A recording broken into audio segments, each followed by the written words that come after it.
So hi guys, we're currently here at Kaamulan Grounds. Ito yung ginamang mag-ari there is because they're gonna take artisans there at. So by the way, I am Monique Cabantog. I'm Kathleen J. Lazaga.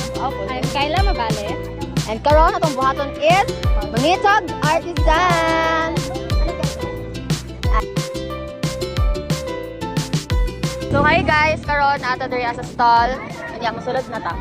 Adri si Kuya, ang ngalan ni Kuya is si Kuya Miko. Si Kuya Miko eh, sila kami tagyan niya no?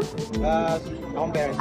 Ilang families sila tagyan. First question is, when did you start learning the skills to make your craft? Itong bata pa ko kay kakakitan man ako sa akong papa. So akong Gina-apply niyo. apply na ako yung mga. Like, sa una pa yun. Bata pa ko, murag gamay gud ko inani na gid among pan. Yan business. And unsa ang inspiration niya nga kanang since mo na magid aside sa kanang family business ninyo, unsa inspiration na kanang join kani ari na like nagsugod ka og kanang buhat og ani po? Ang inspiration kay kanang chada kayo sa feeling nga like imong gibuhat then paliton sa ubang tao. Kay murag proud ka sa imong mga work mo. Okay. So ingato siya guys. Ang pangtulong nga question na niya is, what materials do you usually need? Katagan mo gid sila kasi na earrings, na kanang kulintas, na kanang kani siya guys. Dirigid ko ni siya napalit. Gani siya nakabuhok din ako napalit. And then aside from that, dagan pud sila ng mga ng mga bag, mga kalo. So mag-focus lang ka sa mga beadworks ya. Sige ka kasagaran ng mga materials gid sa mga beadworks. So among material good, ang logo naman is Jam Mic Pearl. So among main good na materials is pearls. Pearls. Ay, So, oo. so kini freshwater pearl ni. Then nasa showcase is South Sea. So ito garin siya ni 100 to 500.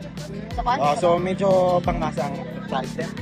Ang nasa showcase is garin siya 2.5 per pair to 10,000 or 50,000. Ay, mahal din siya ba? Kay South Sea. Sa ocean siya. Then this one is freshwater unsa na farm lang sa farm. freshwater. So anong barato siya? So, kani siya minus So ang among focus gid nga something one is pearl. pearl gid no. Para lahi ra ng pearl gid kanang freshwater kanang pearl nga artificial na mga plastic. Daghan na Mikimoto, freshwater, South Sea and Tahitian. Daghan kayong klase nga pearl. So ang Pilipinas ka-produce of South Sea pearl. Sa Palawan. Ay, mao. Ayan. Wow. So dito mo makapag-stock yan. Yeah. Kaya taga dito ni sa Taga dito mo? Yes. Si Balay mo triya. Okay. Taga dito gud ni but nung mga bata pa ako doon mga ilang years ni okay. So like nana mo. Back to back. So, ang last question ako kuya is, what steps or process do you follow to create your crafts? Kaya kanang matagin lang ko example or kanang pwede lang gid istorya kung ginaunsa imong pagbuhat, ngana ba? Sa may example ni Maria, kanang dali para sa imong mga buhaton. Sama nang tigbuhat. Pero sa ako kay So lahi mo kanang buhaton nun di ay ate. Ikaw ang ka-market. So, sa'yo po buhat po ka. buhat ko mabor Lord. Ay, ani. Okay. So, kanina daw, ginaunsa na nimo pagbuhat iya? So, kung man karon ng pagbuhat ng mga ina na may YouTube. So, okay.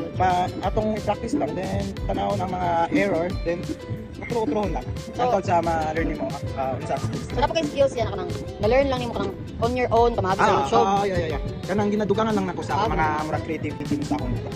Okay. So, like, ang uban po ana gikan po sa skills nimo there. Yeah. So, mo to siya guys, nabala na to nga. Kanang creative kay sila kuya, labi na ilang family kay. Kaya sa nag-start ani kuya, ano business? Bata pa ko. Ever since bata Bata pa lang ako sa kanila. So like bata pa ikaw, naana gid sila. So 25 na ako, so more than 25 years. So like wow, grabe. Ni aside ana katong wala pa gid ka kuya, kana gid ani di ba? So like di gid na to ma-estimate kung kuan. Maingon na gid is dugay na gid siya more than 25 years kasi kuya is 25 years old naman.